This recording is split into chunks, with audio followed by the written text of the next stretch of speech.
Vous voyez donc ici la carte de jeu qui sert quasiment uniquement dans le coup d'état avec la belle ville de Las Bananas.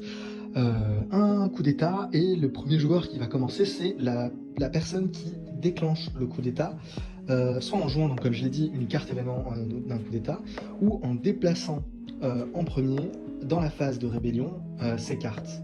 La personne qui le fait, qui déclenche le coup d'état, donc qui le met en place, reçoit la carte premier rebelle qui est cette carte-là. Cette carte-là, elle va avoir une influence plus tard dans le jeu, gardez-la en tête. Vous voyez donc qu'il y a différentes unités avec des petits pions qui sont ici. Vous avez également des casernes de la 2e brigade qui appartiennent donc au général de la 2e brigade. Vous avez également des escadrilles ici qui appartiennent au commandant des forces aériennes. Vous avez la canonnière qui est ici et puis les marines qui sont ici qui appartiennent à l'amiral. Vous avez aussi en rouge ici les troupes de la garde du palais, donc elles sont contrôlées par le président, et la police est contrôlée par le ministère de l'Intérieur. Elle commence soit sur les commissariats si la situation était, enfin peu importe, et si le budget n'a pas été voté, avait été voté, elle commence toute au Parlement. Bref. Voilà donc un peu la carte, et je parlais donc, on va faire un exemple, admettons que Ambroise, qui est le général de la 2e brigade, décide que moi, en tant que président, je ne lui fais pas assez de faveur. Il peut donc déplacer ses unités de un mouvement, et donc ça correspond à ça. En fait, les personnes qui jouent pendant cette première phase de coup d'état, ce qu'on appelle la phase de rébellion, sont considérées comme des rebelles, ne pourront plus revenir du côté du président, et donc se battront avec comme forces alliées les troupes notamment du premier rebelle, et donc en l'occurrence de Ambroise. Dans cette première phase, donc, on va demander à chacun des joueurs de regarder est-ce qu'il veut faire, et est-ce qu'il veut déplacer, ou alors tirer éventuellement sur les gardes du président. Une des subtilités de cette phase de rébellion, cette phase-là qu'on est en train de jouer actuellement, qui permet donc de définir qui est loyal ou qui ne l'est pas, on va avoir une réaction de la police s'il y a une carte politique qui met en grève, enfin qui met en place des émeutiers, des étudiants, des grévistes, bref. Certaines unités, le ministre de la Sécurité intérieure peut envoyer des troupes, les troupes en l'occurrence les policiers, dans l'endroit où il y a les manifestants qui sont présents. Vous voyez ici, il y a un nombre de phases de ce coup d'état, il y en a 6 en tout, à partir du moment de l'insurrection, insurrection ou rébellion, le terme est utilisé dans le jeu, qui désigne cette première phase où on décide de qui est loyal au président et qui veut sa peau. Ensuite, le jeu continue avec les phases de coup d'état qui se déroulent à chaque fois de la même façon. On va les revoir ensemble. L'étape 1 de cette phase de coup d'état, c'est les étapes de mouvement. Donc ça vient après, une fois qu'il y a eu un premier tour de phase de rébellion. Le mouvement est un peu plus simple. Chaque joueur, en commençant d'abord par le premier rebelle, et puis ensuite par la personne à sa gauche, et ainsi de suite, va pouvoir déplacer une de ses unités qui sont en son pouvoir. Si je reprends l'exemple de Ambroise, donc qui a sa première brigade, sa 2e brigade ici, donc sa 2e brigade était donc dans la caserne, il peut décider donc de déplacer et de faire un mouvement et de mettre le nombre de troupes qu'il veut dans une des zones. Donc on a des zones ici, des grandes zones ici. Les zones sont considérées comme adjacentes et il pourrait par exemple passer en banlieue est s'il fait un autre déplacement dans un prochain tour, ou aller au ghetto sud ou avancer le plus possible de la zone ici. Le but de cette phase de coup d'état est de contrôler à la fin du dernier tour, donc du 6e tour de coup d'état, de pouvoir contrôler en ayant un nombre de troupes les emplacements qui sont ici. Donc on a la station de radio, on a la gare ferroviaire, le palais présidentiel, le parlement et la banque centrale. Et donc là on va définir qui gagne à partir de du nombre de ces endroits qui sont contrôlés. Si les rebelles contrôlent 3 de ces lieux, 3 sur 5, ils gagnent la rébellion, sinon c'est le président et c'est le loyaux ministre qui gagnent cette phase de jeu. Dans cette phase, on peut également choisir de transférer des unités, à savoir de pouvoir donner ou échanger des unités avec d'autres joueurs qui les contrôlent. Et voici pour ces unités. Il y a quelques spécificités sur les rôles, mais ça c'est des choses qu'on peut voir quand on jouera ensemble.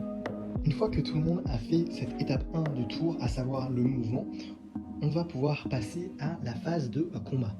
La phase de combat se déroule de la manière suivante. Les combats sont divisés en zones, et donc admettons qu'il y ait 2 troupes qui se trouvent dans la même zone. Admettons, on va prendre François. François qui est le général de la première brigade, est sur ce territoire-là et il vient rencontrer Ambroise, et donc on considère dans cet exemple que François est loyal au président. Il se retrouve donc dans la même zone de combat et il peut y avoir des combats qui se déroulent comme ça. Avant toute chose, cependant, il y a un premier temps des tirs de deux artilleries qui existent dans le jeu. D'abord les forces de la canonnière qui est ici et donc qui est jouée par l'amiral, et puis éventuellement les frappes aériennes qui sont représentées ici, où là c'est le commandant des forces aériennes qui a un certain nombre il a trois possibilités, trois coups pour lancer des salves sur une des zones de son choix, et d'ailleurs une des unités de son choix également. Une fois que la canonnière et éventuellement les frappes aériennes ont frappé, c'est au tour donc des unités. On choisit l'ordre dans lequel on résout les combats, et c'est d'ailleurs le premier rebelle qui va trancher dans quel ordre on va faire ces combats-là. Les combats vont se dérouler en simultané. Donc admettons que ce soit Ambroise qui combatte les troupes de François. Vous voyez qu'ils ont le même nombre de petits jetons, il y en a 6 normalement de chaque côté. Et vous voyez également sur ces jetons, il y a un dé avec marqué, je vais faire une mise au point, en 1-1. Le 1 donc signifie que chaque unité a une valeur de 1, et donc Ambroise va jeter 6 dés, et François va jeter 6 dés. En fonction du nombre de résultats, admettons qu'il y ait un 6 de chaque côté, les personnes vont enlever une de leurs troupes et les retirer de cette partie jusqu'au prochain coup d'état, bien sûr, parce que les troupes se refont entre temps. Une fois que c'est fait, on recommence ce procédé, ces salves, il y en a 3, et donc on recommence encore 2 fois supplémentaires.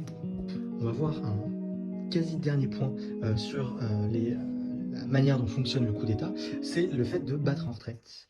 Si un joueur a fait plus de pertes, a infligé plus de pertes à son ennemi, admettons Ambroise a eu beaucoup de chance, au cours de ces 3 salves, il a tué 3 unités, mais il n'en a perdu qu'une seule.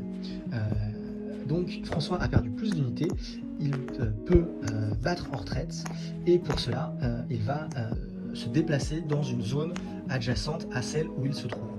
Le joueur qui a gagné le combat peut décider que les personnes ne battent pas en retraite et donc restent dans cette même zone. Sinon, Ambroise a gagné cette zone, et donc François est obligé de partir dans une autre zone. Il peut partir là, il peut partir là, ou il peut partir ici également. Dernière spécificité de la carte, je vous montre, il y a des zones en bleu ici, ambassade américaine, française, enfin d'ailleurs française, américaine et russe, et l'ambassade mexicaine également. Ces ambassades sont des zones où il ne peut pas y avoir de combat. Vous voyez également ici des gardes du palais, qui sont donc dans le palais présidentiel. Vous voyez en fait sur la carte, il y a marqué 1 avec une étoile, si j'arrive à faire la mise au point. Les 1 avec une étoile signifie que si les gardes du palais se battent dans le palais, c'est comme s'ils valaient 2 unités, ou du moins qu'ils avaient 2 dés à jeter.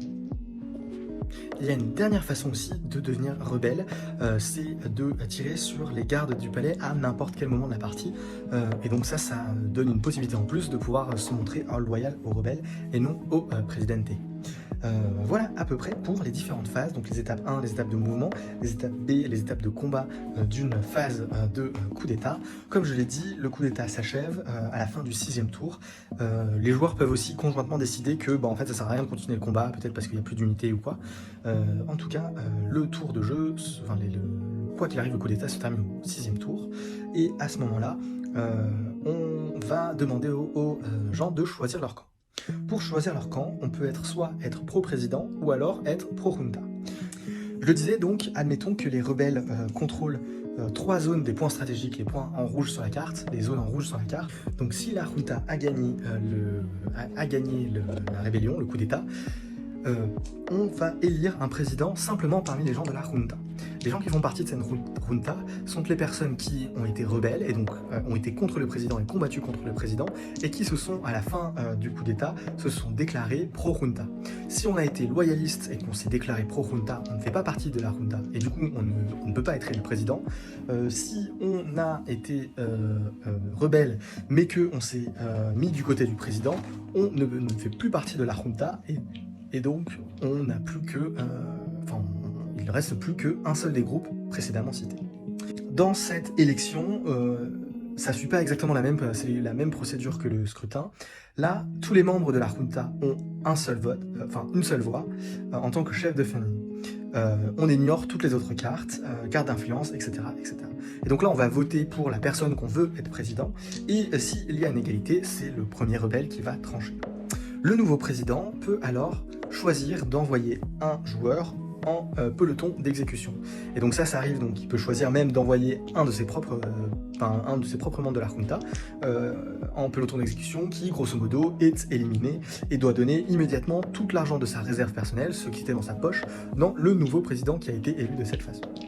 Si c'est le président qui gagne, le président peut choisir d'envoyer n'importe quel joueur, rebelle cette fois-ci, sur le peloton d'exécution. Il peut choisir de ne pas le faire, et là pareil, la personne est assassinée, elle perd tout son argent qui revient au président.